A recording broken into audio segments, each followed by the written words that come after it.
Picture this. Your star player is out with an injury, your team is on the road against the defending champions. Everyone expects you to get blown out, but instead, you come out swinging. You're hitting shots, you're executing perfectly, and you actually have a 4-point lead at halftime. This should be the story of an incredible upset, right? Wrong. What happened on July 22nd when the Indiana Fever faced the New York Liberty wasn't just a loss. It was a masterclass in how not to coach a basketball team. And if you're a Fever fan, what you're about to hear might make you wonder if the coaching staff is secretly working for the other team. Before we dive into this coaching disaster, make sure to hit that like button if you want to see the Fever succeed, and subscribe for more breaking WNBA coverage that tells it like it is. Let's set the stage here. The Fever walked into Barclays Center without Caitlin Clark, who was nursing a groin injury. That's like going into battle without your best weapon. But here's where it gets interesting. Two players decided they weren't going to let Clark's absence define this game. Kelsey Mitchell came out like a woman possessed, dropping 29 points and looking absolutely unstoppable. But the real story? Sophie Cunningham. Remember that name because what happened to her in this game should be investigated by basketball authorities. Cunningham was unconscious from 3-point range, 5 for 8 from beyond the arc. That's 62.5% shooting from 3. In the first half, she was getting open looks, hitting shots from everywhere, and making the Liberty defense look like they were playing in slow motion. Every time the Liberty tried to make a run, boom, Sophie would hit another 3. It was beautiful basketball. The kind of performance that makes you think, wow, maybe we don't need our superstar to compete with the best teams in the league. And it wasn't just Sophie cooking. Aaliyah Boston was doing her thing with a double-double, 15 points and 12 rebounds, hitting that milestone of 1,500 career points. The ball was moving, players were cutting, screens were being set with purpose.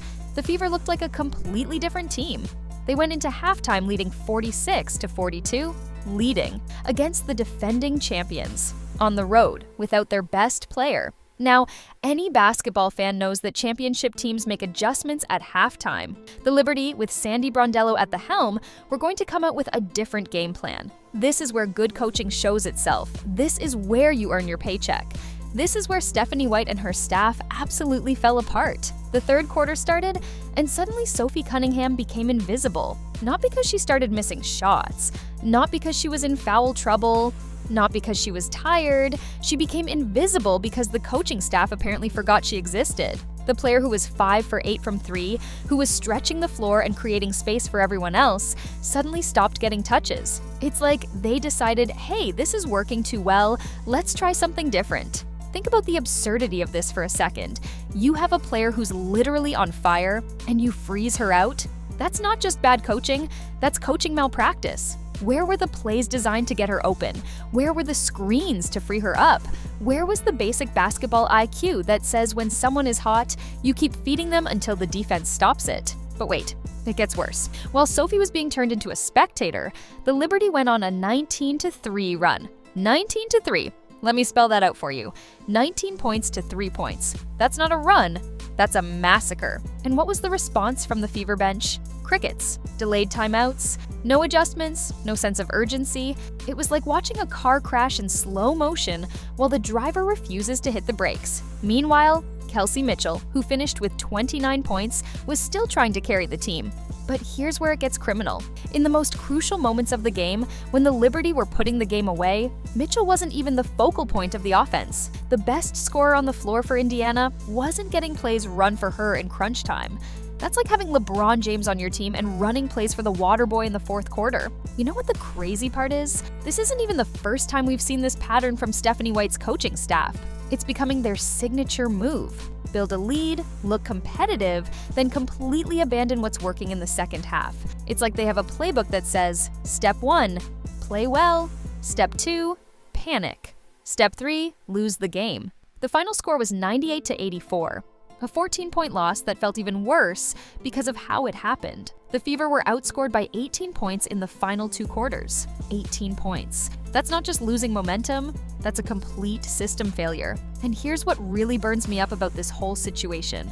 The talent is there. Even without Caitlin Clark, this team showed they can compete with anyone. Kelsey Mitchell is a certified bucket getter.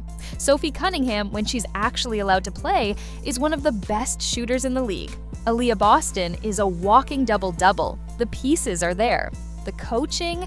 That's where the questions need to be asked. After the game, Coach White talked about breakdowns and poor shot selection, but she failed to mention the most obvious breakdown of all: the complete abandonment of a player who was cooking, the failure to feature your best scorer in winning time, the inability to stop a 19-3 run. Those aren't just breakdowns. Those are coaching failures of the highest order. You want to know what's really frustrating? Sophie Cunningham has been one of the most consistent players for this team all season. She spaces the floor, she plays smart basketball, she doesn't force shots, and when she gets hot like she did in this game, she's virtually unstoppable. But apparently the coaching staff sees it differently. Apparently when a player is 5 for 8 from 3, the smart move is to stop giving her the ball. Make it make sense. And let's talk about that 19-3 run for a second. In basketball, runs happen. Good teams go on runs. But a good coach recognizes when it's happening and takes action. Call a timeout, change the lineup, run a different play, do something, anything. But the Fever's response was to just let it happen. It's like they were watching a different game. The really sad part? This loss dropped the Fever to 12-11. They're a 500 team with the talent to be so much more. They've shown they can beat the best teams in the league.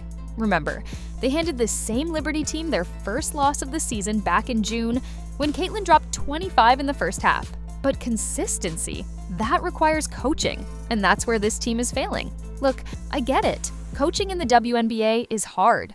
The talent level is incredibly high. The margin for error is small. But that's exactly why these kinds of decisions are so baffling.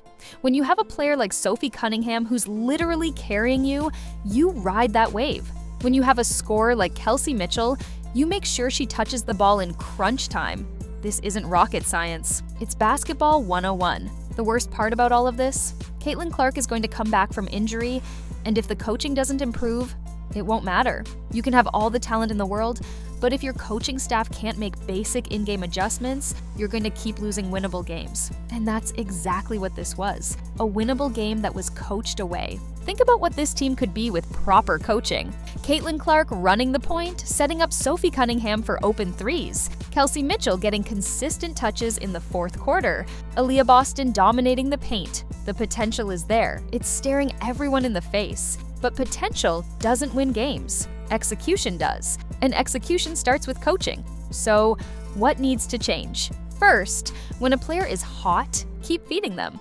I don't care if it's Sophie Cunningham, Kelsey Mitchell, or the ball boy. If someone is making shots, you keep going to them until the defense adjusts. Second, when the other team goes on a run, you respond immediately, not after they've scored 19 points. Immediately. Third, your best players need to touch the ball in crucial moments. Period. End of discussion. The Indiana Fever are at a crossroads. They have the talent to compete with anyone in the league.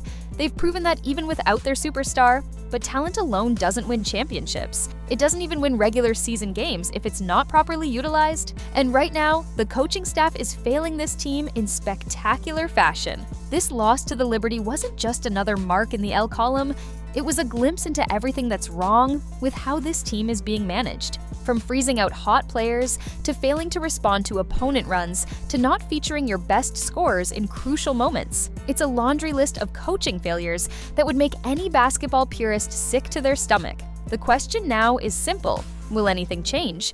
Will the coaching staff learn from these mistakes? Will they start putting their players in positions to succeed? Or will we keep seeing the same patterns, the same failures, the same wasted potential? Because make no mistake, that's what this is. Wasted potential. And in a league as competitive as the WNBA, you can't afford to waste anything. The fans deserve better. The players deserve better. Sophie Cunningham deserves to touch the ball when she's 5 for 8 from 3. Kelsey Mitchell deserves to be the focal point when the game is on the line. This team deserves coaching that matches their talent level. Until that happens, we're going to keep seeing games like this. Winnable games turned into frustrating losses. So, there you have it. The truth about what happened on July 22nd, a coaching disaster of epic proportions. A game that should have been a signature win turned into another example of how not to manage a basketball team. If you're as frustrated as I am, drop a comment below. Let me know if you think the coaching is the problem or if I'm being too harsh. And don't forget to subscribe and hit that notification bell because we're going to keep bringing you the real story behind every Fever game. No sugarcoating, no excuses, just the truth. Thanks for watching, and let's hope the coaching staff watches this too. Maybe they'll learn something.